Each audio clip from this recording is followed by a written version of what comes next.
And so here we are again, once again enjoying the fruits from a labor of love. And thankfully, history has a way of repeating itself. Let's do it again, shall we? And his last 2 seasons with the Jazz, signed as a free agent.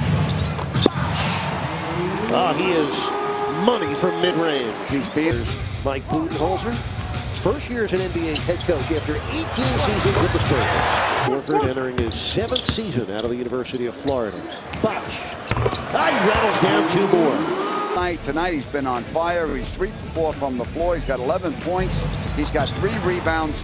But the thing that's very obvious from last night to tonight is that he's being very assertive, very aggressive, looking for his shot when he catches the ball. And from his attitude, from his mental approach, and from his physical appearance, you know, the body language, that's why I was saying earlier, I just get a feeling he's going to have a great year this year. Work the guys that can fit in with the alpha dogs, as you mentioned earlier in the locker room. He'd have plenty of them. And so he looks like a guy that can really fit in here. Whoa! How about that? Chris Bosh, we talked about the many skills that he has. He's got very good ball handling skills for a guy 6'10". Taking that spin move to the basket, tuck that in, and then finish with the right hand for the left feet. Almost halfway through the second quarter. Look at the shot fake. The smooth delivery of Chris Bosh. That's humming his way through a 15-point first half with high efficiency. He's made 5 of his first 6 shots. And Chris Bosh putting on a first half show, including a spinner's revival. I like how the kind of physical shape and the weight and the body fat that all of these Heat players came to camp. Bosh again. The screen from Bosh, who gets it right back on a laser beam. LeBron. Pat Delaney. Pick and roll to perfection in the preseason opener here in downtown Miami.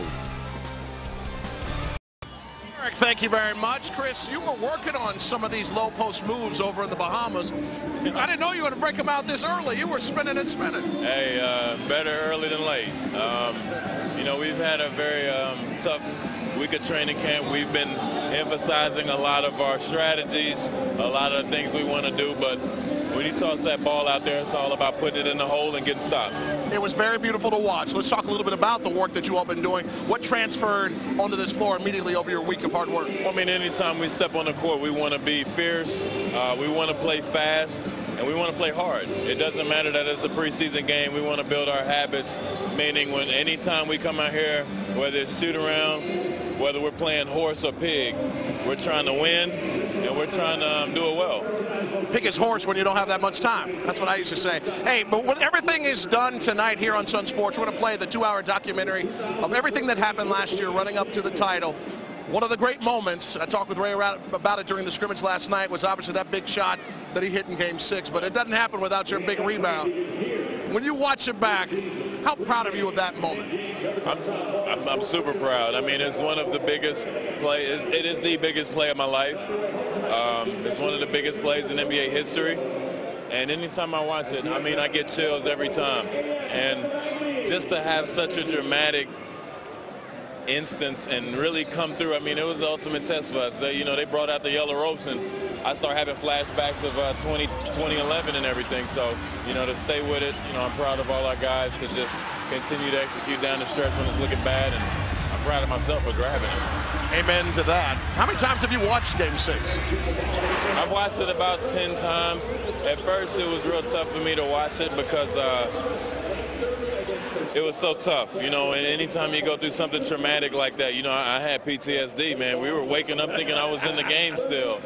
But after, you know, they kept showing the replays on NBA TV, and every time I just get stuck watching it. My wife, she's like, you know what happens? I'm like, and I love it. Coming up in a couple weeks on Heat Classics. Yep. Game 6 will be one of those games we roll out. Mr. Bosh, a pleasure. Thank you. Pleasure's all mine, man. Good to see you. Long season. And he just rolls on out. Double pistols. Cleaning off Holcomb. And off he goes. 21 points. 5 rebounds. A couple assists. Helping the Heat along the way. 92-87. And he's spinning and spinning. and spinning and deuce. Eric and Tony will say deuces when we return. Stay right here.